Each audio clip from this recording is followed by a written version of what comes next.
মিছা মাছ খাই বেয়া পোৱা মানুহ হয়তো খুব কমেই ওলাব নহয়নে? আজি মই লৈ আহিছোঁ খুব সহজতেই লগতে খুব সুস্বাদু এটা মিছা মাছৰ গ্ৰেভিৰ ৰেচিপি। নমস্কাৰ সকলোকে, মোৰ ইউটিউব চেনেললৈ সকলোকে স্বাগতম জনালোঁ। আহকচোন এতিয়া ৰেচিপিটোৰ মাজলৈকে যাওঁ। মই প্ৰথমতে মিছা মাছখিনি ভালদৰে চাফা কৰি ধুই নিমখ আৰু হালধি সানি মিঠাতেলত ভালদৰে ভাজি লৈছোঁ।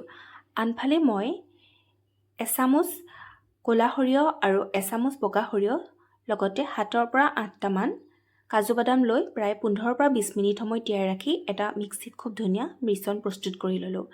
এতিয়া মাছ ভজা তেলতে মই দিলোঁ গোটা গৰম মছলা, দুখিলা তেজপাত আৰু লগতে দিছোঁ এটা ডাঙৰ সাইজৰ পিঁয়াজ মিহিকৈ কাটি। এতিয়া পিঁয়াজখিনি ভিডিঅ' দেখুৱাৰ দৰে গোল্ডেন ব্ৰাউন হওঁতে তাতে মই দিলোঁ এফাল পিঁয়াজ, আদা, নহৰু মিক্সিত পিচি পেলাই। এতিয়া সেয়াও খুব ধুনীয়াকৈ কেঁচা গোন্ধ যোৱালৈকে ভাজি লৈছোঁ। এতিয়া মই তাতে দিলোঁ এটা মিডিয়াম সাইজৰ বিলাহী।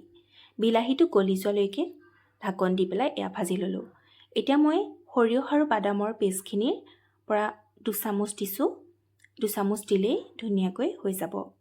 যদি মিছা মাছ সৰহ পৰিমাণে লয় তেতিয়া সৰহকৈ দিব লাগিব। এতিয়া ইয়াতে মই দিলোঁ আন্দাজমতে হালধি আৰু কেঁচা জলকীয়া। জলকীয়া আপোনালোকে নিজৰ জোখত কম বেছি কৰিব পাৰে। মই ইয়াতে 2টা জলকীয়াই দিছোঁ। খুব ধুনীয়াকৈ ঢাকন দি ভাজিলোঁ। কাষেদি তেল বিৰিঙিছে, মানে মোৰ মিশ্ৰণখিনি খুব ধুনীয়াকৈ ভাজ খাইছে। এতিয়া মই ইয়াতে পানী জোখমতে দিম। মই উতলা গৰম পানী ব্যৱহাৰ কৰিছোঁ।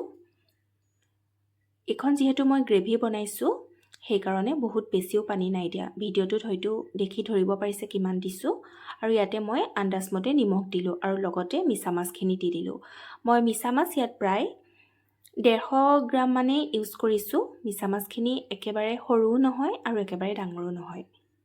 একেবাৰে ডাঙৰ হ'লেও খাবলৈ ভাল লাগিব। এনেদৰে প্ৰায় ঢাকোন মাৰি 10ৰ পৰা 15 মিনিট সময় সিজালোঁ আৰু এয়া দেখিছে গ্ৰেভিখন ডাঠ হৈ আহিলে মোৰ মিছা মাছৰ গ্ৰেভিখন খুব ধুনীয়াকৈ হৈ গ'ল আৰু ঠাণ্ডা হ'লত এনেদৰে পৰিৱেশন কৰিলোঁ। ভিডিঅ'টো চোৱাৰ বাবে সকলোকে অশেষ ধন্যবাদ।